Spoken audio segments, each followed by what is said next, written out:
யாரையாவது இங்கு எழுப்பி கேட்டால் நான் சொல்ல தயார் என்று சொல்லக்கூடிய மக்கள் இங்கு உண்டா? கையை உயர்த்துங்கள் பார்ப்போம்.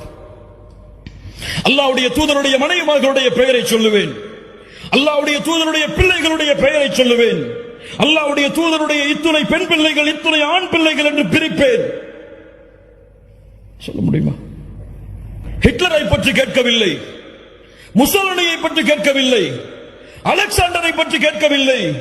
உங்களுக்கு யார் தூதராக அனுப்பப்பட்டாரோ, நீங்கள் யாரை அஷ்ஹது அன்ன முஹம்மது ரசூலுல்லாஹ் என்று ஒவ்வொரு நாளும் தொழுகையிலே சாட்சி கூறுகிறீர்களோ, அந்த முஹம்மது ரசூலை பற்றி கேட்கிறேன், பதில் சொல்லுங்கள் சமூகமே.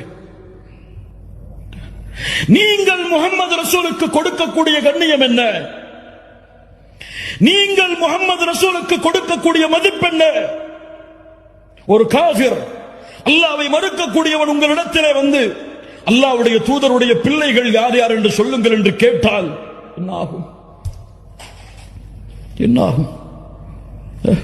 சினிமா நடிகர் நடிகைகள் யாருக்கு பிறந்த குழந்தைகள், அவர்களுக்கு எத்துணை குழந்தைகள், ஒவ்வொருவரும் என்ன செய்கிறார்கள் என்ற விவரங்களை எல்லாம் முஸ்லிம் சமூகத்திலே பிறந்த குழந்தைகள் முதற்கொண்டு இன்றைய காலத்தில் அறிந்திருக்கிறது. இல்ல மாஷா அல்லாஹ், அல்லாஹ் பாதுகாத்தவர்களை தவிர. ஆனால் முஹம்மது ரசூலுல்லாஹ்வுடைய பிறப்பு தெரியாது, முஹம்மது ரசூலுல்லாஹ்வுடைய இறப்பு தெரியாது, முஹம்மது ரசூலுல்லாஹ்வுடைய வாழ்க்கை தெரியாது. ஏன் இந்த சமூகம் இப்படி இருக்கிறது? யார் அந்த முஹம்மது ரசூலுல்லாஹ் ஸல்லல்லாஹு அலைஹி வஸல்லம்? அந்த முஹம்மது ரசூலால் நீங்கள் அடைந்த கண்ணியம் என்ன? நாம் அடைந்த கண்ணியம் என்ன? அல்லாஹ் அவனுடைய புத்தகம் அல் குர்ஆனிலே ஒரு வசனத்தை சொல்லுகிறான், நாம் எல்லாம் அறிந்த வசனம் தான். குன்தும் கைர உம்மஹ், குன்தும் கைர உம்மஹ், நீங்கள் சிறந்த சமூகம். யாருடைய சமூகத்தை விட?